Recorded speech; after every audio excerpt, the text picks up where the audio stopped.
안녕하세요. 세상의 모든 책을 요약해드리는 리드런의 독서 감상실입니다. 오늘 제가 가져온 책은 지난 영상에 이어 박경리 대하소설 토지 19권입니다. 토지 19권의 시대 배경은 1944년 전후로 보여집니다.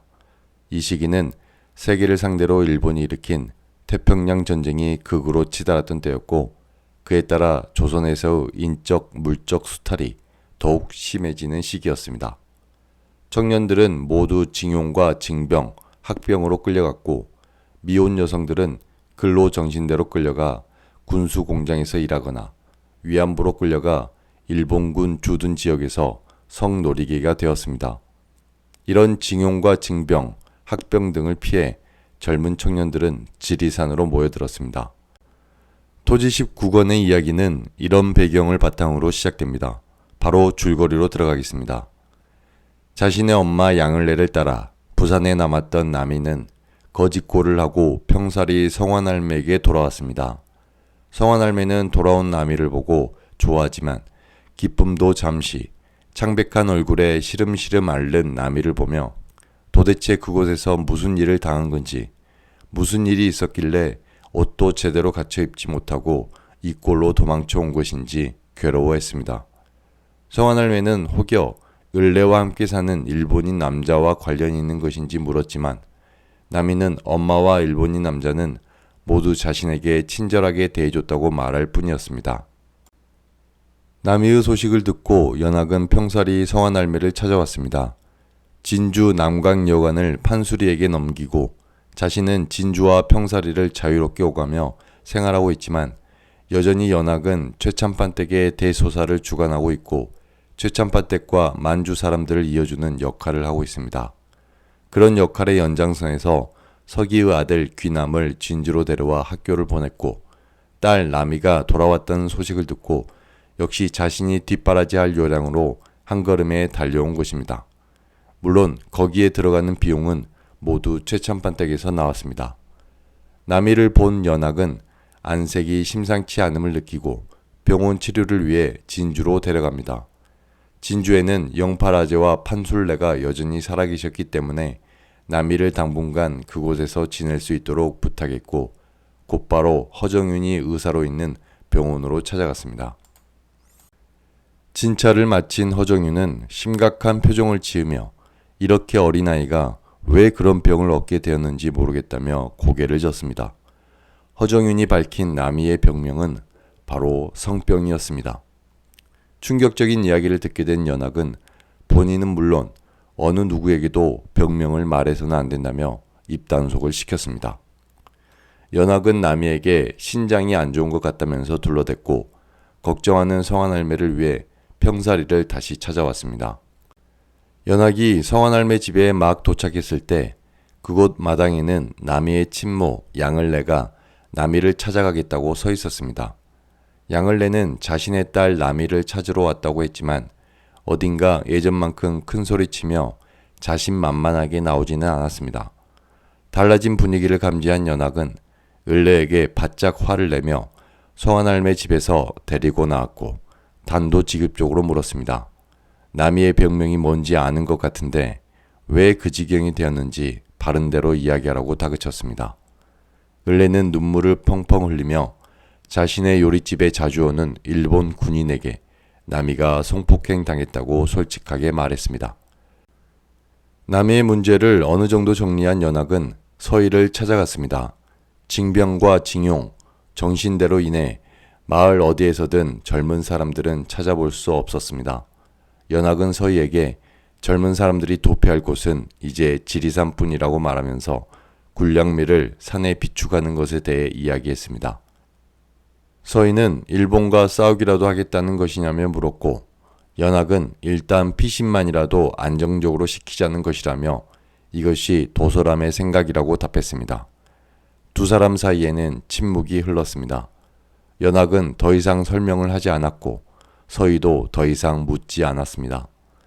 연학이 능명가가 아니기도 했으나 시시콜콜 설명을 듣고 있을 서희도 아니었습니다. 그것은 긴 세월 이들 사이에 형성된 이심전심이었습니다. 지금까지도 연학은 늘 필요성에 대한 화두만 던졌고 오롯이 서희가 가부간의 결정을 내려왔던 것입니다. 서희는 이제 생각에 잠깁니다. 한편 윤국과의 결혼을 깨트린 양현은 인천에서 의사생활을 하며 하숙하고 있습니다. 어느 날 아침 일찍 하숙집으로 찾아온 한 남자가 있었는데 바로 영광이었습니다. 둘은 무작정 기차를 탔고 종점에 내려 목적지도 없이 바닷가를 걸었습니다. 날이 추워 영광이 방을 하나 잡았고 거기서 따뜻한 밥을 먹었습니다. 양현은 영광에게 어디든 떠나 함께 살자고 이야기했고 그 말을 들은 영광은 양현을 외투 속으로 꼭 안아주었습니다. 따뜻한 방에서의 두 남녀. 영광은 양현과의 육체적 사랑을 생각하지 않은 것은 아니었지만 도저히 그럴 수 없었습니다. 양현을 다시 하숙집에 바래다주고 영광은 서울로 돌아왔습니다. 서울로 돌아온 그는 자신의 극단으로 발걸음을 옮겼고 그곳에서 바이올린을 담당하는 유인배를 만나 술을 마셨습니다. 유인배는 유인성의 육촌 동생입니다. 그는 자연스럽게 사상범 예방 구급용으로 잡혀간 유인성을 이야기했고 영광은 그 이야기를 들으며 황국이의 아버지 길상을 떠올렸습니다. 극단 사무실에서 둘이 술을 마시고 있을 때 옆에서 찻집을 하고 있는 부용이라는 여자가 안주거리를 들고 찾아왔습니다. 영광은 부용이 자신을 좋아하는 것을 알고 있었고 부용이의 찻집에서 잠시 눈을 붙였습니다. 영광은 이제 자신이 어딘가로 떠나야 할 때가 된 것 같다고 조용히 생각했습니다. 시간이 지나 정초가 되었습니다. 설을 세기 위해 서울에서 황국이 평사리에 왔고 서희도 평사리에 와 있습니다. 진주든 평사리든 이제 어디에도 젊은 사람들은 보이지 않았습니다. 성환과 윤국은 모두 학병으로 끌려갔습니다. 성환 할매는 남의 일로 신경 쓴 데다가 성환까지 학병으로 끌려가게 되어 눈이 멀게 되었습니다. 황국은 먼저 하동 이부사댁에 들렸습니다. 그곳에서 시우를 만났고 둘은 각자 동생들에 대한 이야기를 했습니다. 시우의 동생 민우는 일본에서 사라졌다고 했습니다. 그것이 학병을 피하기 위한 자발적 도피인지 아니면 누군가에게 납치된 것인지는 모르겠지만 어찌됐든 현재까지 소식이 없다고 했습니다. 황국도 윤국이 학병을 피해 지리산으로 피신할 수 있었지만 학병을 선택했다고 말했습니다. 황국은 윤국이의 그런 선택이 양현에게 받은 상처를 잊기 위한 행동일 수도 있을 거라 생각했지만 한편으로는 사회주의 사상에 심취한 윤국이 일단 학병으로 나간 뒤 중국 공산당인 팔로군으로 도망치려는 게 아닐까 하는 생각도 들었습니다. 깊은 밤, 황국은 최참반댁 앞에서 한 여자가 통곡하는 소리를 들었습니다.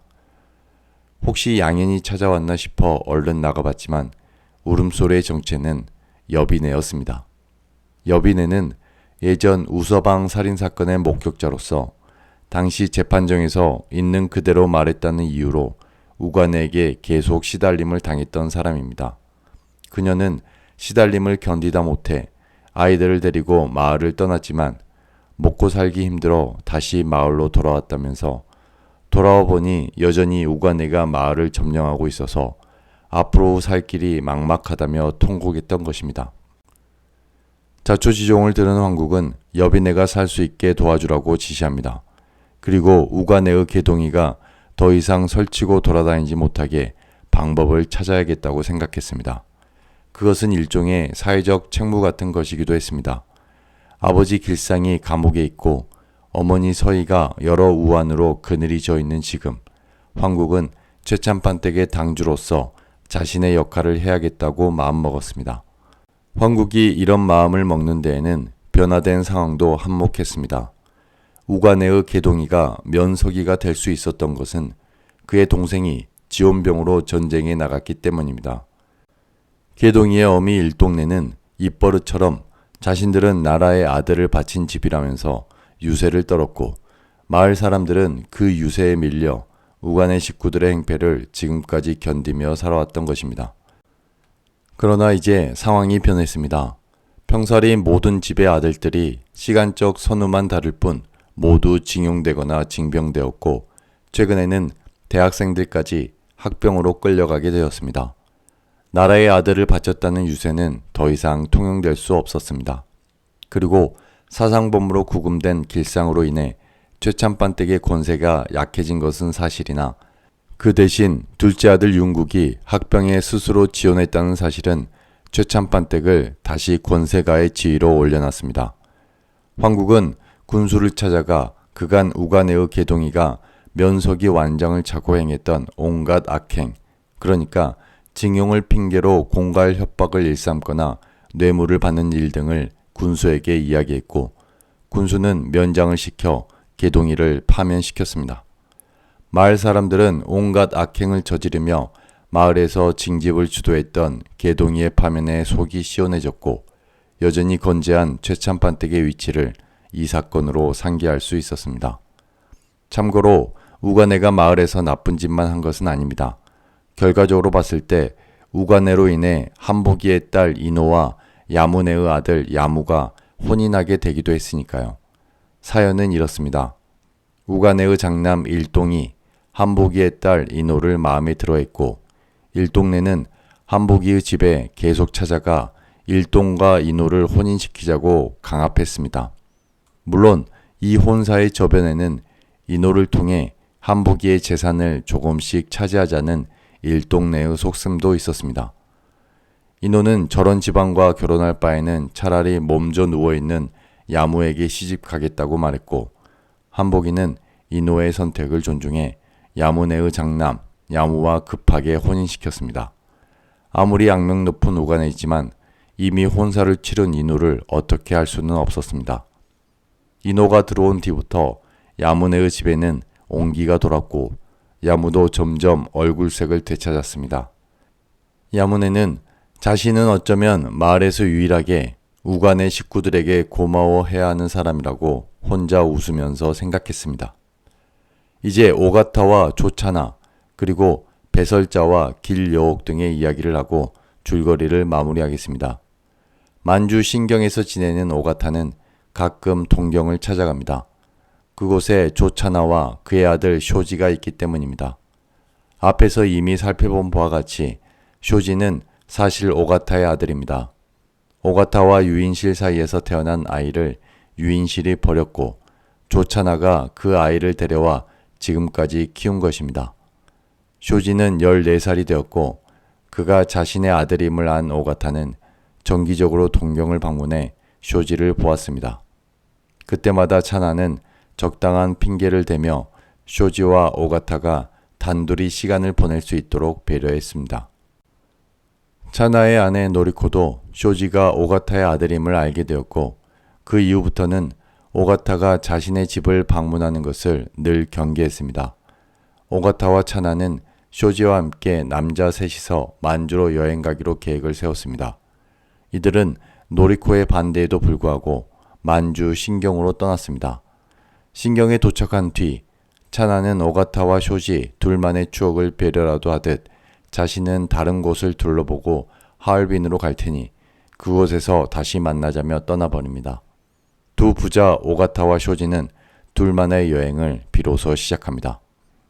한편 배설자는 곤도라는 이름의 경찰과 미래를 나누고 있습니다. 곤도는 예전 배설자의 아버지가 만주에서 일본에 밀정을 할 때 함께했던 동료였습니다.